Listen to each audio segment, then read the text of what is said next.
Well, good afternoon, everyone, and thank you for joining us for our July Early Efforts webinar. We'll give everyone about one more minute to pop in and join us today.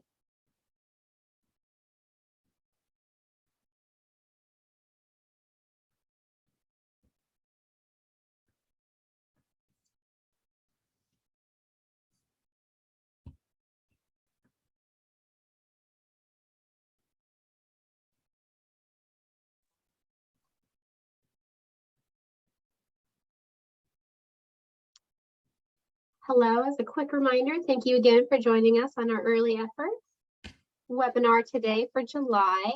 We'll give everyone just another moment or two to go ahead and join. As you do, please feel free to greet everybody and say who you are, introduce yourself here in the chat. We're seeing some of those come through already.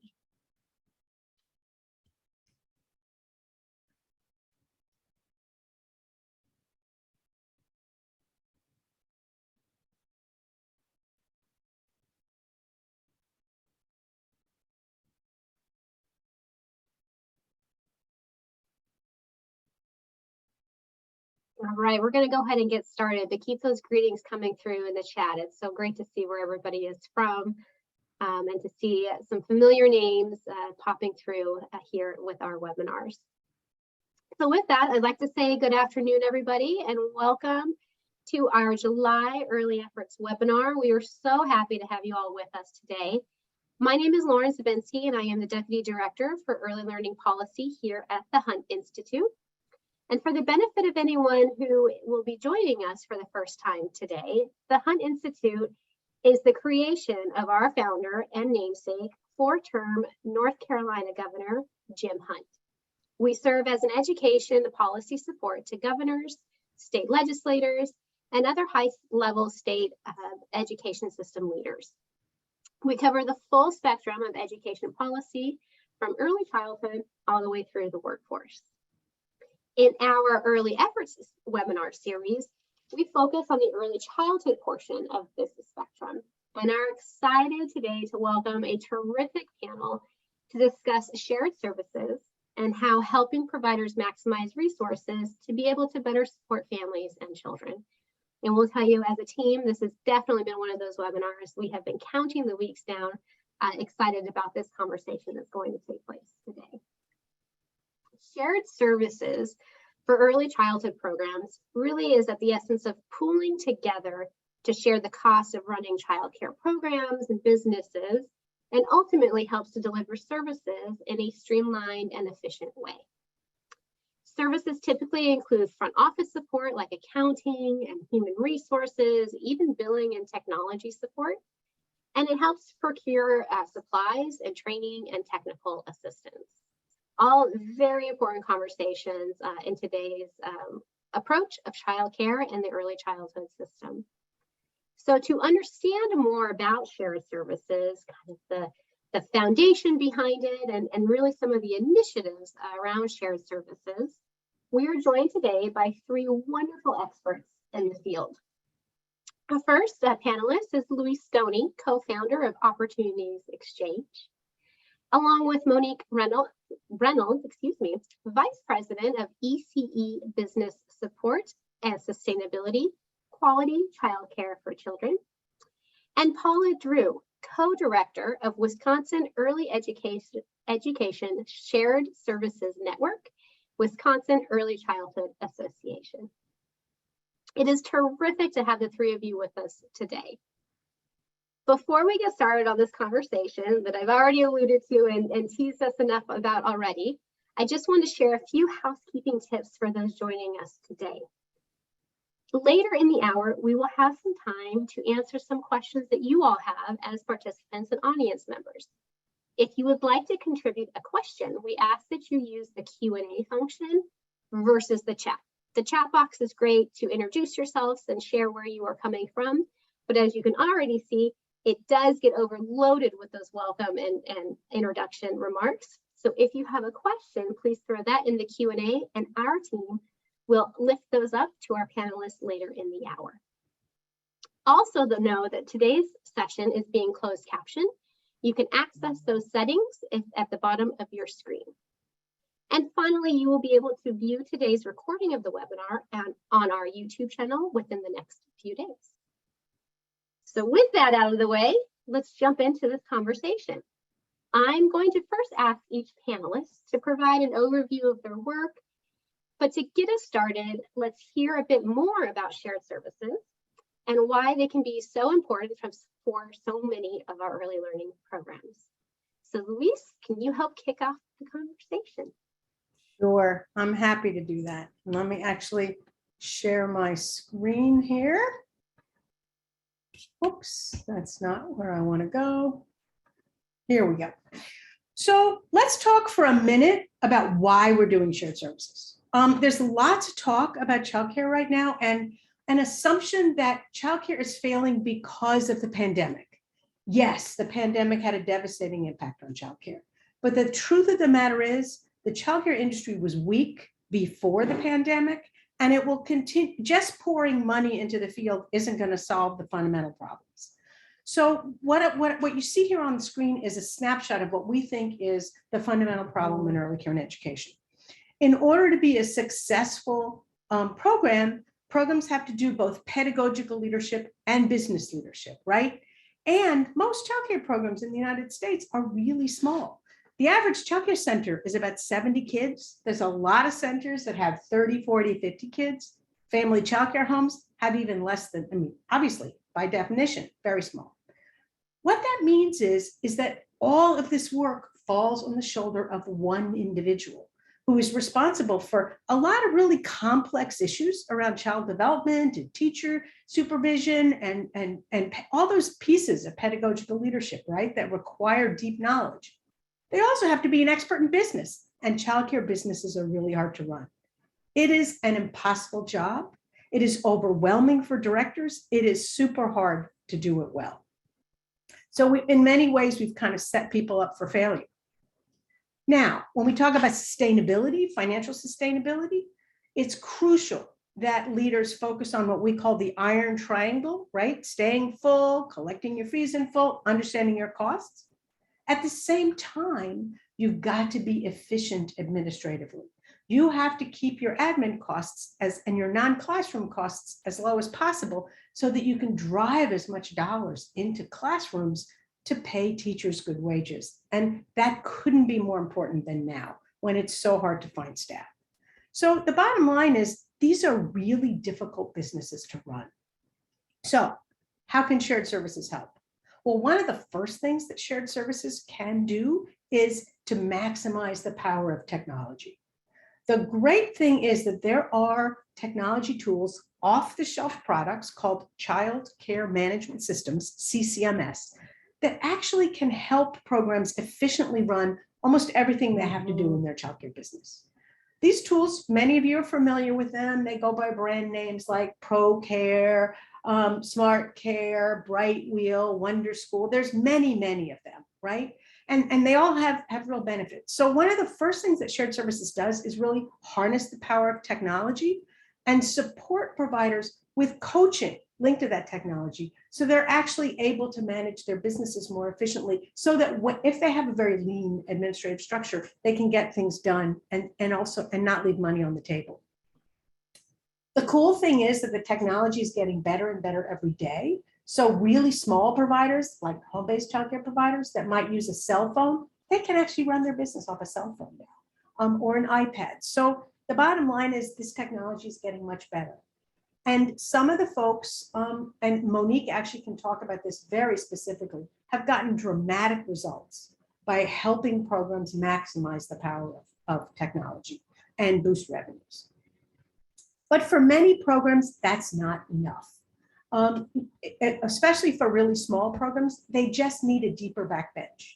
So what shared services also does is to create a structure where you can scale a whole bunch of back office tasks. Now, just be clear, shared services is not a cookie cutter approach. It's not the same in every place. You're going to vary the things that you scale based on what services the participating providers need, what resources are available. But what you see in the blue box are the kinds of things that a lot of shared services alliances are scaling on behalf of their members. Now, shared services can happen at many different levels. So you've got sort of sharing resources and bulk buying. You've got childcare management, coaching, and support. But the truth of the matter is what we've learned is that if you want to really transform the business, if you want to really support sustainability, you've got to go deep. So you've got to really build that capacity for a shared back office. You've got to really work with programs to rethink their business model so they're actually beginning to share staff, to share resources. That is a longer haul. It's harder to do, but it's really what is making a difference in terms of early childhood programs. So now let me just leave you with, I know a number of the folks on this call are from state systems and state leaders. So I wanted just to leave you with some thoughts because, I mean, the first thought, which is the obvious one is, hey, let's fund shared service startup, of course. But there's other things you can do that are equally important, if not more important. A big one is to make funding available for childcare management software, to pay for those licensing and to pay for coaching linked to that licensing. That can be a real game changer for many programs. We're also working with states that are starting to rethink their own technology systems and link those technology systems to provider-based childcare management software. So for subsidy billing, so they can bill right out of the childcare management software that families check in and out every day. Linking licensing paperwork and making it electronic and quality rating, food program sponsorship. So there's lots of different ways that you can encourage the use of technology. Remember, only about 1/3 of providers are actually using this technology, even though it's super helpful to them. You see there's a link on this particular slide. It shows you sort of our bigger vision of how the sort of early care and education ecosystem can come together. We're also working with states that are starting to look at things like barriers in licensing or quality rating that get in the way of programs that want to actually share administration or share data or share staff. Again, a lot of this is not intentional. It's just a new frame. And so states are starting to look at this stuff. And then finally, a number of states are starting to really look at slot contracts. And could they actually award grants and contracts to a network of providers? Again, this is another way to really encourage and support shared service expansion. So I've just given you a really quick 5-minute overview, but I wanted to sort of ground you in this. And now I'm going to pass the baton back to the folks that have actually rolled up their sleeves and are doing this work in real time. That's great. Thank you so much. We really appreciate you setting the foundation for us for this conversation on shared services and really beginning to build our understanding of how these supports can really lend success to the early childhood sector and then ultimately to children and families, which is our ultimate goal for everyone here as the panelists and of course everyone here who are listening as well. We see some questions already hitting our Q&A, so please keep those coming. This is phenomenal, and we are excited to get to that point in our hour to lift those questions up. And as I know that the question will be asked, yes, we will be sharing copies of these slides along with a few more and some key takeaways. We will post that on our blog series on our website so that you have access to these wonderful links and resources that are being shared. So as it was teed up nicely, Monique, let's turn the conversation to you and bring you forward to answer a starting question here. You are the current Vice President of ECE Business Support and Sustainability for Quality Childcare for Children. And in doing so, you support the implementation of shared services with early childhood providers. Can you tell us about your work and how you have helped early childhood providers create and sustain shared services within their communities? Yes, thank you so much. I'm so glad to be here. I absolutely love our work. So our name, we actually changed our name from Business Support Services to QCC Works for Sustainable Childcare. Why? Well, we believe in shared services, and the program that we've built out, it works. So when providers are working with us, it works. Our services are simple. It's designed to give childcare providers throughout the state of Georgia, both centers and family childcare providers, every single tool and resources they need to be sustainable. As Louise has pointed out, it's getting in, it's diving deep. We are their biggest cheerleaders. So we're going to give them intense business coaching. We're going to give them technology. We're going to pay for that technology. We're going to dive into business fiscal management. One of the things that I found in our area is it's not enough just to train. We want to make sure that we're training in order for them to master. So people that sign up for us, how we're helping them, we're walking with them hand in hand. We're very hands-on, and we're making sure that they are successful. That is wonderful. Thank you so much. I definitely going to pick your brain on that training comment a little bit later as well. Paula, let's bring you into the conversation here and get you to share a little bit about your work. As co-director of the, and I'm going to say the acronym so everyone has and sees that as well, the WEESSN. We all love some good acronyms for early childhood, don't we? You provide shared services in Wisconsin. And can you tell us about this work and how you improve services and outcomes for young children and their families? Absolutely. I think the only thing that we love more than cheese in Wisconsin is acronyms. And I'm going to be saying a lot of them as I share about my work. So yay for everybody. Our organization is called Wisconsin Early Childhood Association, or WECA. And they are the state affiliate of the National Association for the Education of Young Children, NAEYC. WECA has been serving the early care and education workforce for over 50 years. In addition to WESN, the Wisconsin Early Education Shared Services Network, WECA programs also include the Teach Scholarship Program, Reward Stipend Program, the Food Program, which serves as a CACFP sponsor for family childcare, and also Raising Wisconsin, which is a transformational statewide advocacy initiative centered around affordable and accessible early care and education with a well-compensated professional workforce and optimal child and family well-being. So it's through the strength of these existing programs and WECA's longstanding commitment to ECE in the state, WESN has been able to grow from a rural localized intervention, serving a handful of childcare programs, into a statewide network serving 1,500 childcare providers in just the span of 3 years. And indeed, leveraging these assets was foundational in building an infrastructure to connect individual center-based childcare programs and family childcare programs together to capitalize on economies of scale and expertise.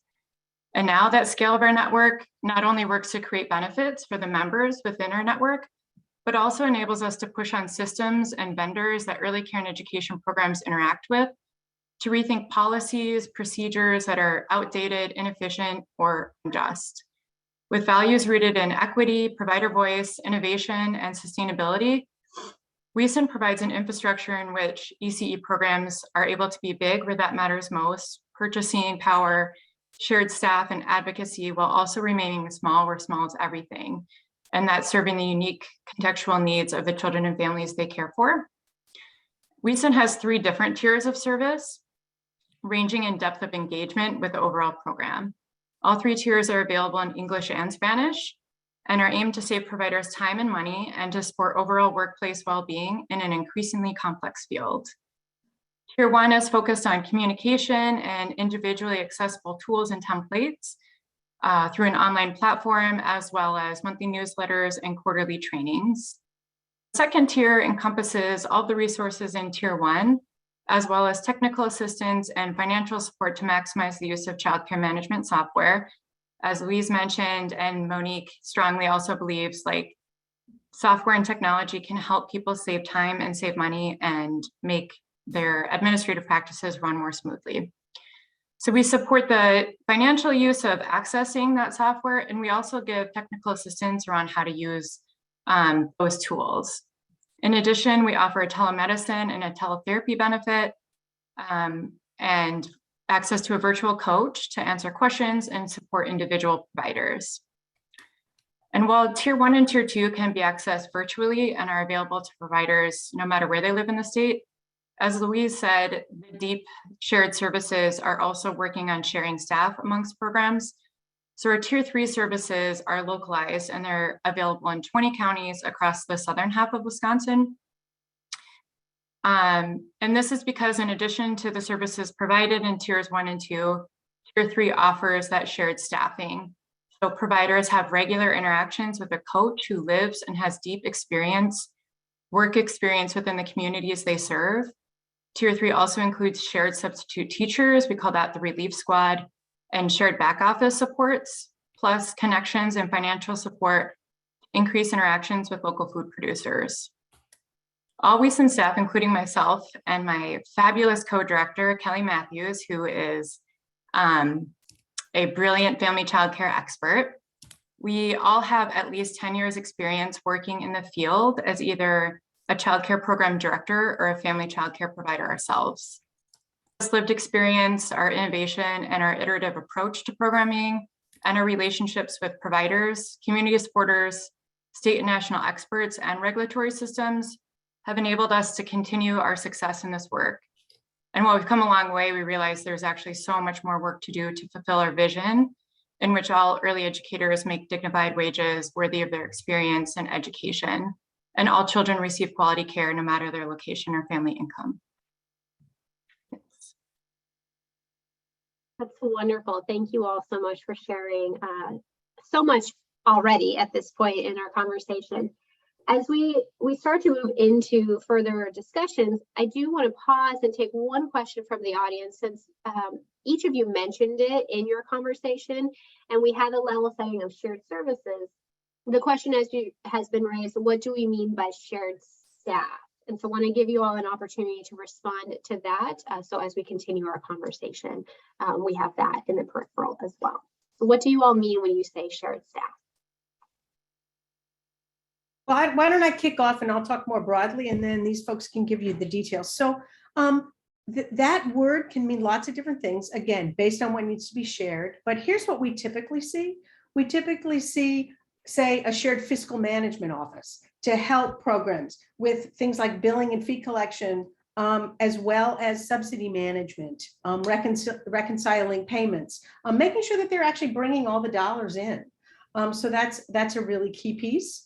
Another key piece would be shared staff for human resources. That's becoming super important. Recruiting staff, helping to keep staff on board. When you start having staff that really understand the childcare sector and can open up a pipeline for you, that's a game changer, and that's a skill set. So we're seeing shared staff in that regard. Shared staff, it's not at all uncommon to have shared staff for quality supports, for curriculum coaching, for family supports. If you think about it, really, a lot of the issues that childcare programs deal with are the same, and they can all share the cost of a staff person to do that versus them trying to do it on their own. And that's exactly what we've done here in Georgia. So I do think of it in this way. There's an old African proverb, it takes a village to raise a kid, right? To raise children.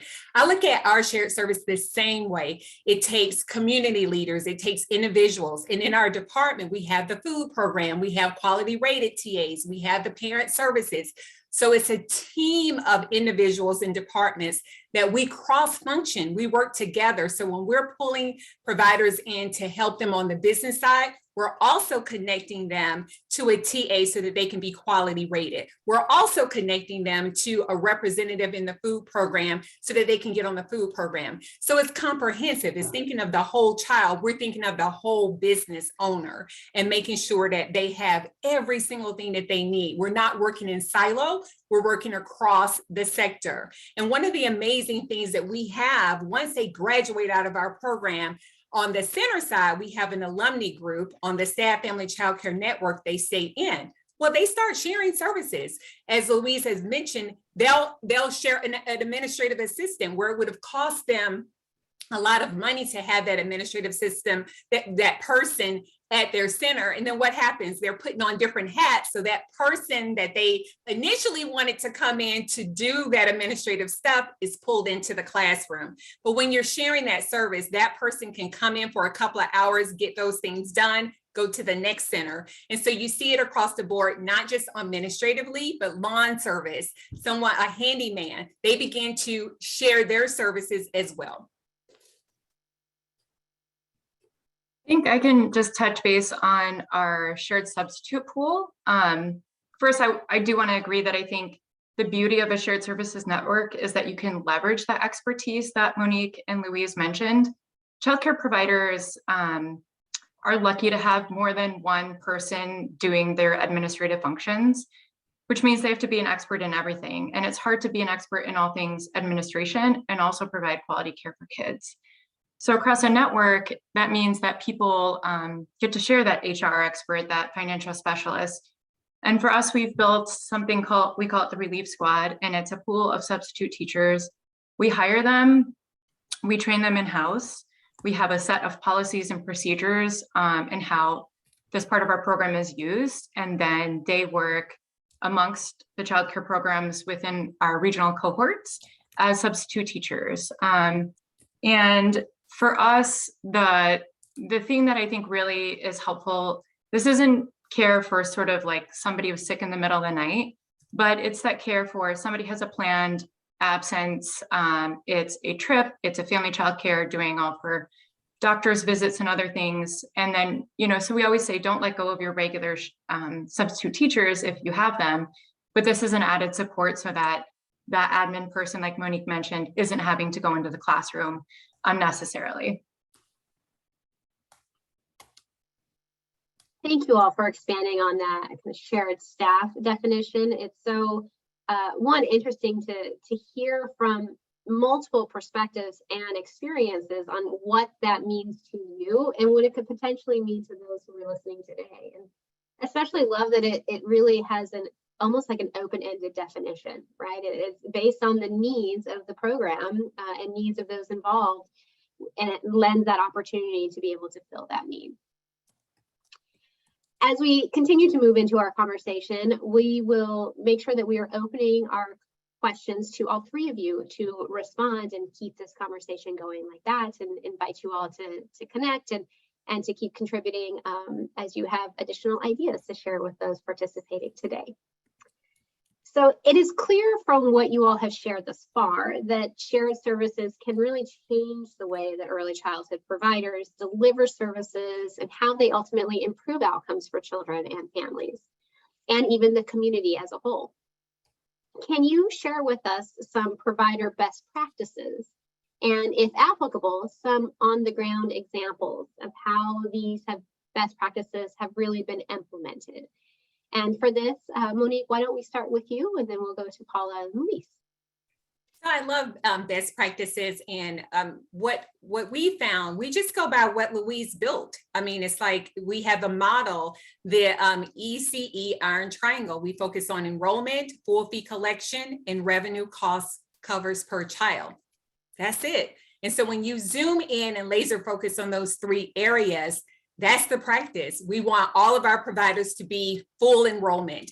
And going through COVID, we saw a shift. So it's like, they'll say, but what, I don't even have enrollment. Well, then let's start with just enrolling your classroom. Let's start with just this classroom. And so don't open another class where you may have 1 or 2 children and you're paying a teacher where it doesn't cover that cost. So you're losing money. So our strategy is, when we're working with providers, is to say, okay, how about let's set up a waiting list? And so when you get to a break-even number, maybe that's 4 kids, then we'll open up that classroom and we will be in constant communication with those parents. So it's more about strategically working with that provider to say, how can we get you where you need to be strategically, and not necessarily have you focus so much on that program side, but let's get the foundation of your business side, because all of those other things will come into play. Then full fee collection, like I literally lose it when I'm working with a provider and they're like, I didn't collect. And I'm like, why? And we know that providers are compassionate and they empathize. I do that too. But at the end of the day, we have to shift. And honestly, COVID has helped us shift from the mindset of we're a childcare provider. Yes, you are, but the mindset is you're a business owner who happens to be a childcare provider. So when we shift to that direction, it's more of, oh, I'm a small business owner. I can apply for the PPP. I can apply for the EIDL. I can apply for funding. And I'm like, yes, yes, yes. So it's more of shifting the mindset of being a business owner. So then you realize you really do need to collect all your fees in full and on time for the amazing services that you do. 100% of all the providers that we work with, and this past year was 200, had to increase their rate. It wasn't even covering their operating costs.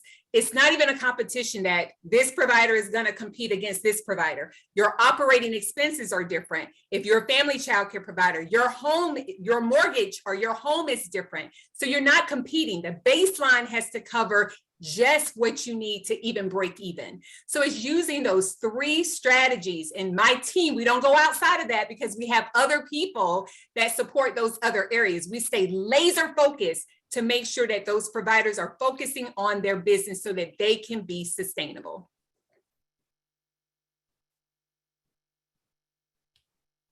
I 100% agree with Monique.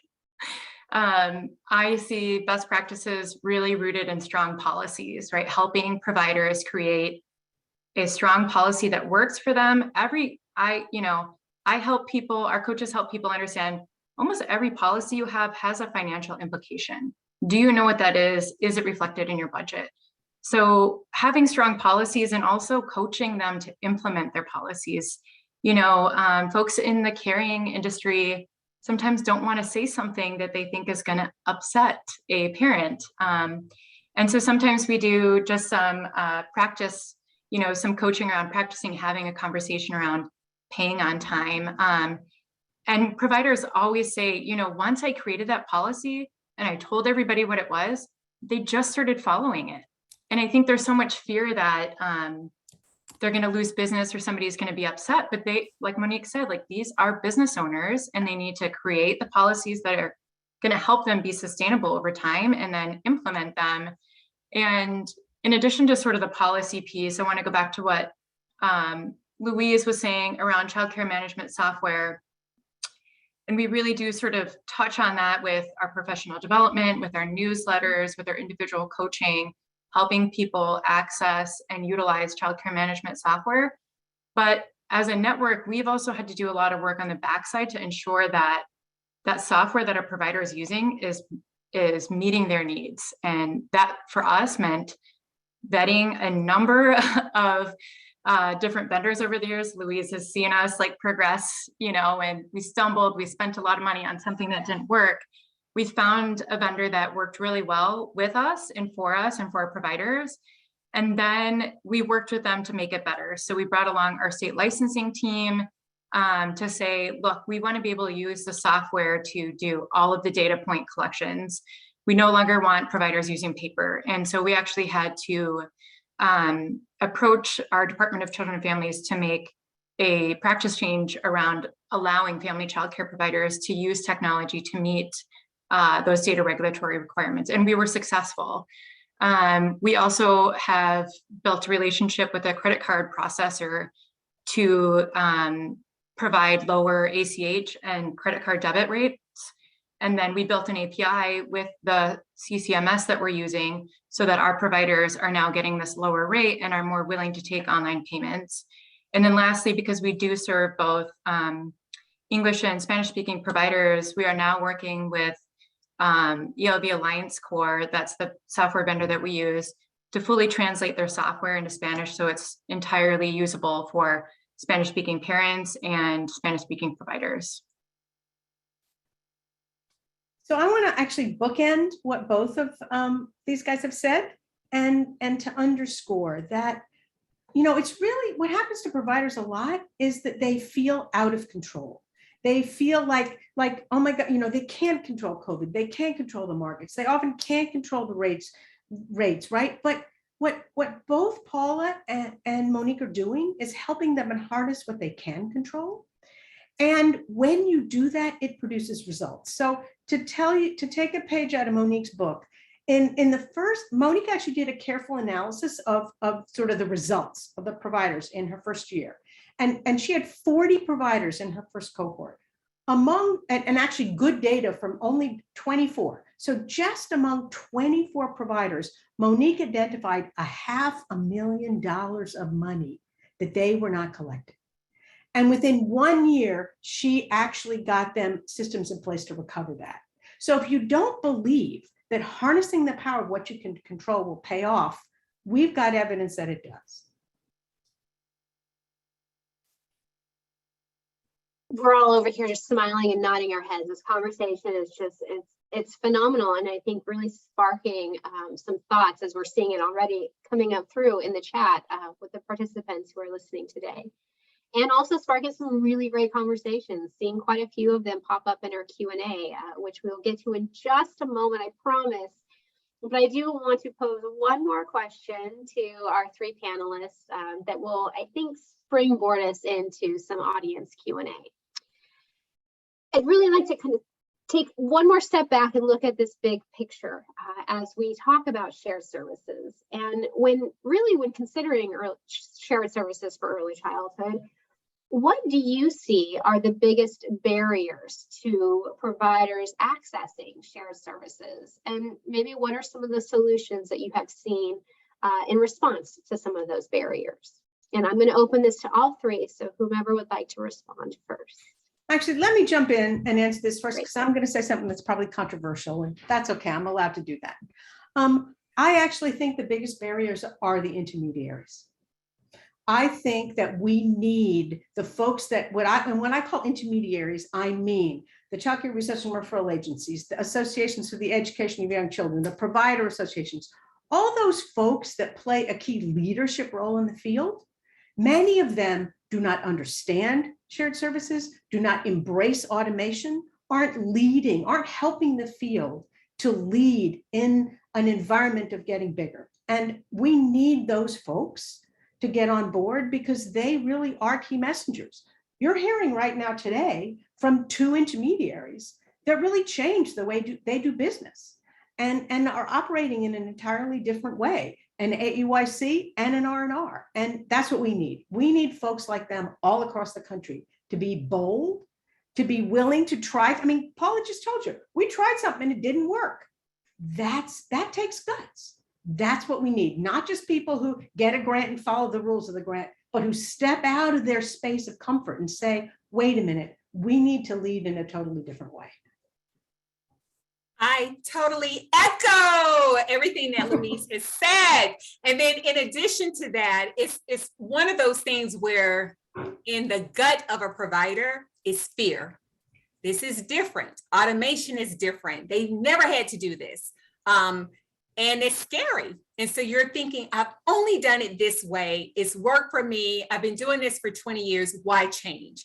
And then we come back and say, but you have no retirement. You have no savings. You're burnt out. You're not delegating to your staff. Wouldn't you want a day off? So it's more of advertising that there is a better way for you to operate your business so that you can really focus on what you want to do. And that's providing high quality care for our children and families.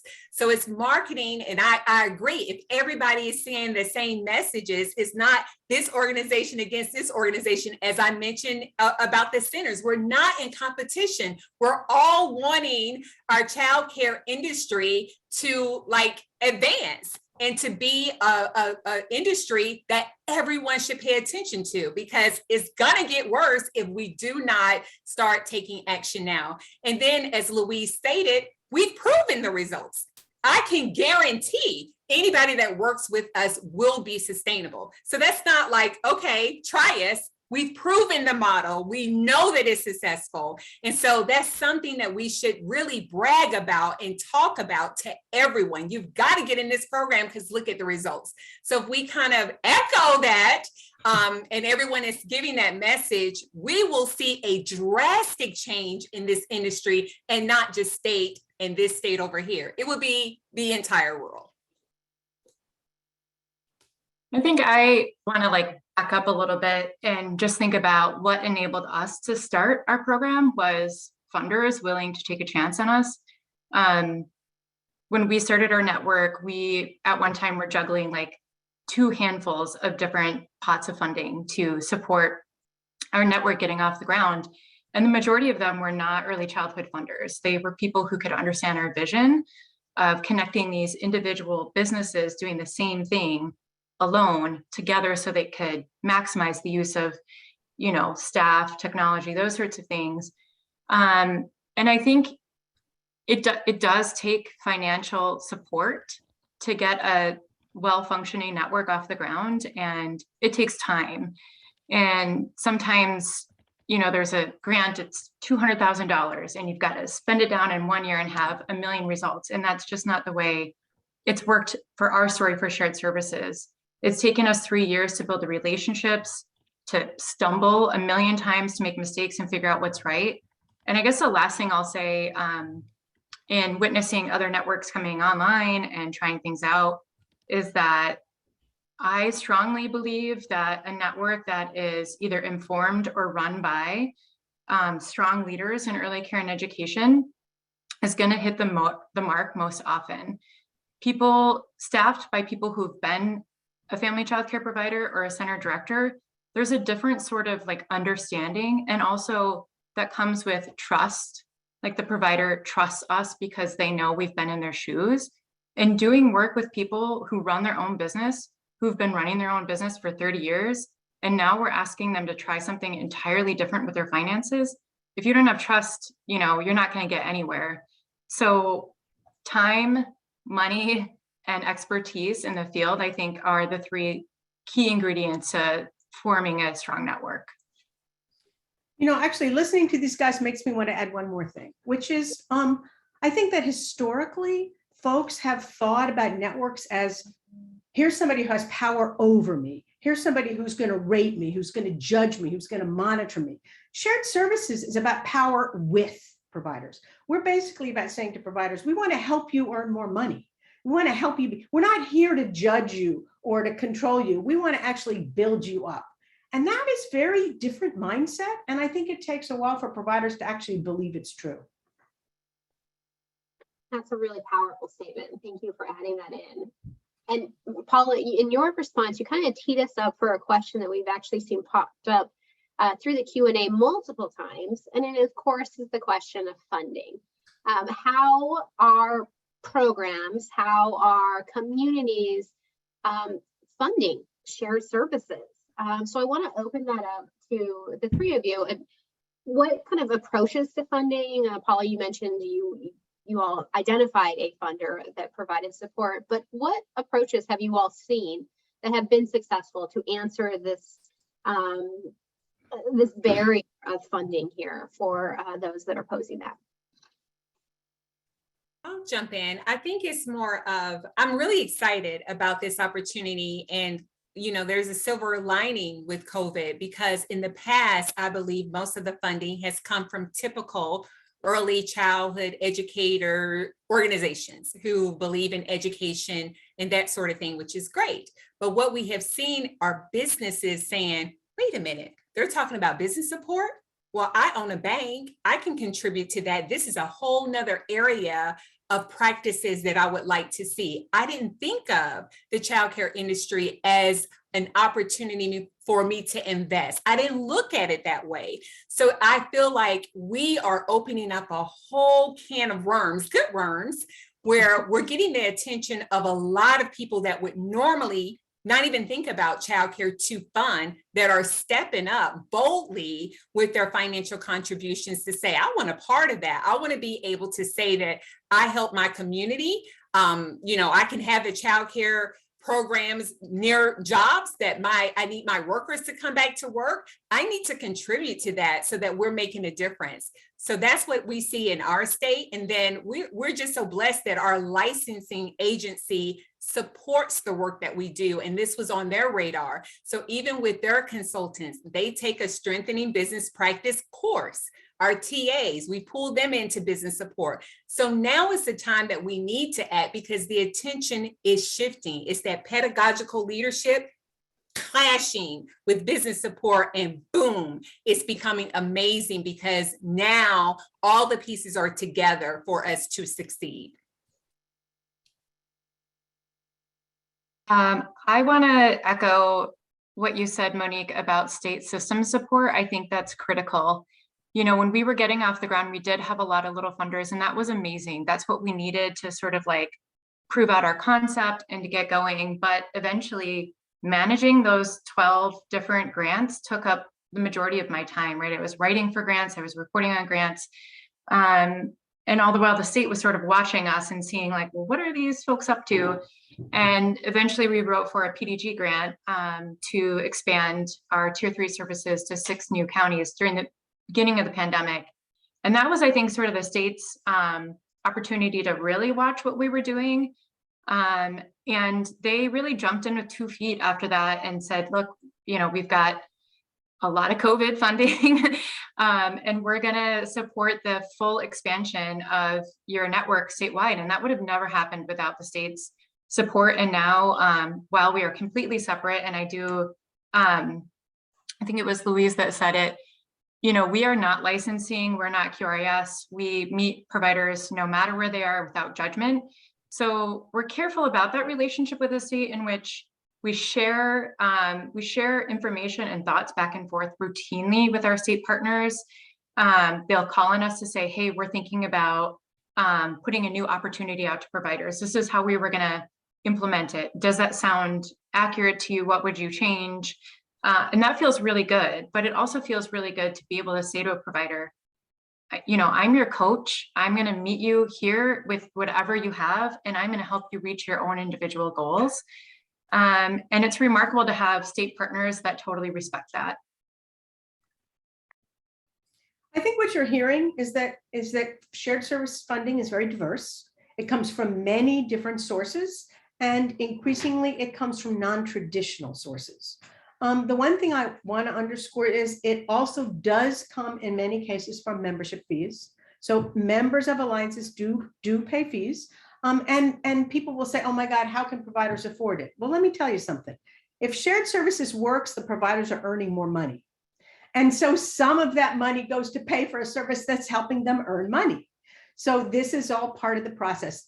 Our position at Opportunities Exchange is that if providers don't come out ahead, in other words, if they aren't earning more money as part of being in an alliance, even when they're paying fee, then it's not worth doing. So our goal is to actually have a net gain for the providers. But yes, membership fees need to be part of it too. It's a very diverse portfolio of funding, again, to make the hub strong and sustainable. I think there's a really good opportunity here to ask you to expand on that response by pulling in another question from the audience on these alliances and what are we seeing? Are you seeing most often? Are services generally shared across a region or a community or at a state level? Can it be both? And give you an opportunity to expand and respond. You know, that's a really interesting question. So I'll tell you my opinion, and then I'd be interested to hear what Paula and Monique have to say. Technically, if you can scale something using technology, region is not a boundary, right? So technically, you could scale a bunch of services statewide or even nationwide, if there was trust in the technology. By and large, providers are pretty nervous about sharing something with outside of an area. So it's sort of a dance. We typically see shared service alliances as pretty local. But I think WICA is doing some really interesting stuff with scaling some stuff statewide, scaling some stuff locally. So I don't know, Paula, if you want to take it from here and give more detail. Yeah, I mean, we are doing both of those things simultaneously, and I think that we're doing it pretty decently. The regional approach, I think, is better in that providers are getting a really deep level of services. And in order to move into a community, we first establish deep community relationships. So who are the decision makers in those communities? Are they on board? Do they care about early care and education? Then we do focus groups with providers. Is this something you want in your region? Would this be helpful? What are your greatest challenges? How should we tailor the services to fit your needs? And then the staffing, right? The staffing is definitely more expensive with our regional approach because These folks are on the ground, on location, and yet it's what works best. And also, we want to make sure providers across the state, especially in our rural communities that are sort of traditionally under-resourced, that they get some level of support. And at this point, while we'd love to have our tier 3 approach across all 72 counties of Wisconsin, that's just not, it's not feasible. And I don't know if it would necessarily be the most efficient, because the way we operate now is, even in our tier 3 locations, everybody is benefiting from centralized staffing, and when we thought about back office, for example, at the beginning, we're thinking about ratios and maybe it's one person per how many programs, but with the use of childcare management software, a couple of really good, smart people in the industry can do work on a vast number of programs and via technology. The last thing I'll say is that we should not overestimate the amount of providers that are very comfortable with technology. So, before we ever started with CCMS, we started with giving people laptops and showing them how to use them. And that's actually still ongoing as new providers come online with us. Because if you just say, here, I got you this childcare management software system, I want you to use it, to a provider who barely knows how to turn on a computer, that's just going to be a waste of money. I'll just say, I agree with both Louise and Paula. We're statewide. And I think also what happened during COVID is everyone is virtual. So there it is technology. So you have to have automation. And I think automation allows you to serve people statewide, region-wide, because you can give them the tools that they need. And they don't have to drive into a particular location to get the services. We're now able to offer those services in a way in different platforms where we have greater reach. We have a really interesting question in our Q&A that I would like to pose to you all to respond to, but then also to showcase as a great example of shared services. And I would add even shared services thinking outside the box. The question reads that this audience member, they are developing a child care business incubator so that family child care providers are sharing a location outside of their home, particularly for providers who can't use their home or apartment for the business. So the question to you all, is this a concept that you have either tried and or have heard of in other states or regions? So I'll start because I do a lot of work in this area. On some level, I would call it so here's the challenge. There's only a handful of states where you can legally do that, because the legal definition of a family childcare provider in most states is that it must be in a home, and it must actually be in the residence in many places of the provider themselves. So you can't legally operate what is called the family childcare home in a non-residential setting. So first of all, you'd have to be in one of those states where you could. I am working in some states where we are pushing that option. We're calling it micro centers, right? Essentially a one classroom childcare center, because it's not really a center, so it shouldn't meet center rules, but it's not actually a family childcare home, so it shouldn't. So this is a perfect example of space where states really need to rethink licensing rules, right? Because we are skirting, we're sort of just trying to make it work given the definitions that are in the law, but there's really not a clear category for this. So I think we absolutely need to make that happen. And we need a look at licensing rules. The other thing I would say, however, to this person who obviously is in a state where you can do this is, I would encourage you, if you're going to have family childcare providers in each one of these rooms, to also create the capacity for them to have a shared back office to do their business. Each one of those individual providers should not have to be doing their own books, collecting their own fees, managing their own records, doing all that other stuff. If they're all using the same automated system, if they're all sharing a back office, they could have a central office that handles all that, and then they could take care of kids. So I think what you're hearing is we have this exciting opportunity to reinvent what it means to be a childcare program, to almost deconstruct and reconstruct the definition of childcare. Oh, I would just agree. I'm just excited. I agree with everything Louise said. I mean, I totally agree. And then to add to that, I think what's important, because if we have family child care providers on this live, you have to show up to these meetings. It's not enough for us to speak on your behalf or organizations. We're going to do that anyway. We're going to advocate for you and your needs. But oh my goodness, it's a difference when the providers in the community and in that state come to the meetings or send letters of your concern, of your needs. That's the only way that the laws and these barriers are going to change. And you have to kind of show up to and voice those concerns along with us. You know, I also saw something pop up in the chat about a cooperative, and I just want to say something. So, because this comes up a lot too. Oh, you could make it a cooperative. What we've learned in the shared services space is that it is not necessary, nor is there very much benefit to creating a legal structure as a cooperative. Like, that's a complicated legal structure, and it's basically assuming that there's profit to share, which we all know there's not in childcare. But what's interesting is most shared services are cooperatives, even though they don't say that name. Like, they've got shared power, they've got shared decision making, they've created advisory boards, they've created governance structures that enable providers to have input. So I think that we can take a lot of the principles of co-ops without having to go through a lot of the legal challenges of creating an actual co-op.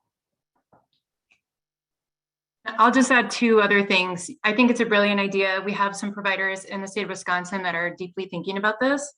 And I think we all need to push ourselves and others to think about what could be, like, not what is now. Rules can be changed. You know, everything is constantly evolving. And just because a structure currently says this isn't possible doesn't mean you can't push people to change if they can understand the value and what that means.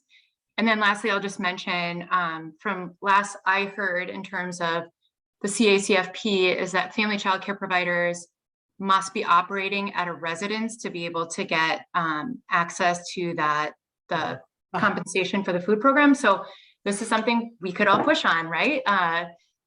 Center-based providers obviously are operating in commercial spaces every day and having the same access to this awesome support. But that could be a real barrier to this type of intervention.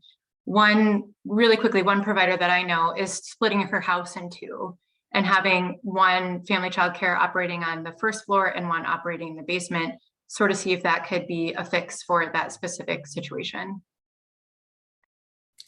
And I just want to add a point. I know some of the chats and comments in the field, like about automation, and Paula spoke about automation, and we're heavily driven by automation. All of our providers in our program must be, it's required. But when you're searching for automation, someone was saying, well, you know, how do you know? I feel you should really, when you're saying, oh, I want this type of feature, you're driven to what you know. So you're driven to the program side of it. Oh, this is really great, you know, for my parents and for my families. But I want to challenge you to, when you're thinking about an automation system, look at it from a business standpoint. How is it going to help you flag your accounting systems, flag when you're behind in tuition? So make sure it has those type of features in line too, because that's going to help you save a lot of time and a lot of money. Thank you. I think that's a really great statement to, unfortunately, end our conversation. There are so many more questions I wish we had time to get through. As we do end this fabulous conversation and discussion, we do always like to end on a positive note. So I want to pose one last question with the caveat of a response in 20 seconds or less. But what do you all, as we look ahead, especially in this conversation of shared services and opportunities, what is your greatest hope for young children and families? Monique, we'll start with you. Okay.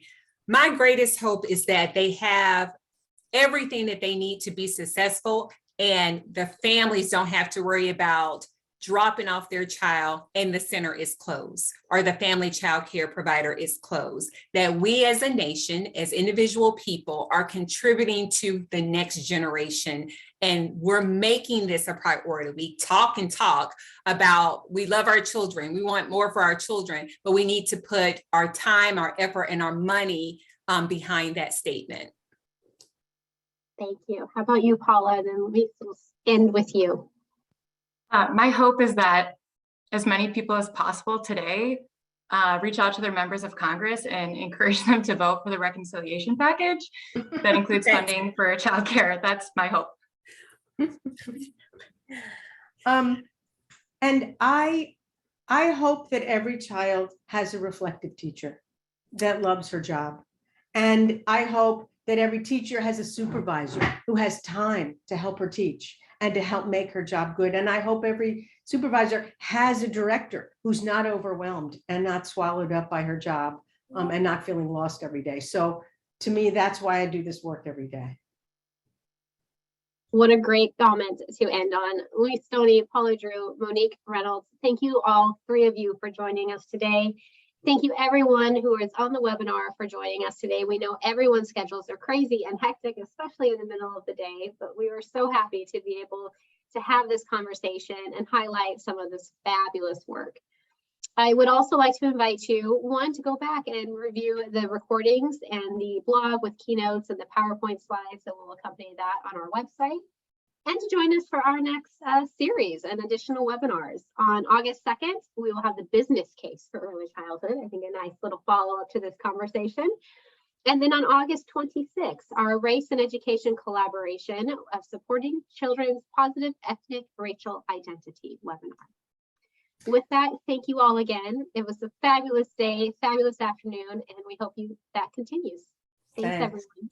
Thanks, Lauren, everyone. also, I want to say, if there were unanswered questions, if you send them off to me in email, I'll be happy to do what I can to help you answer them, and you can shoot them back to people.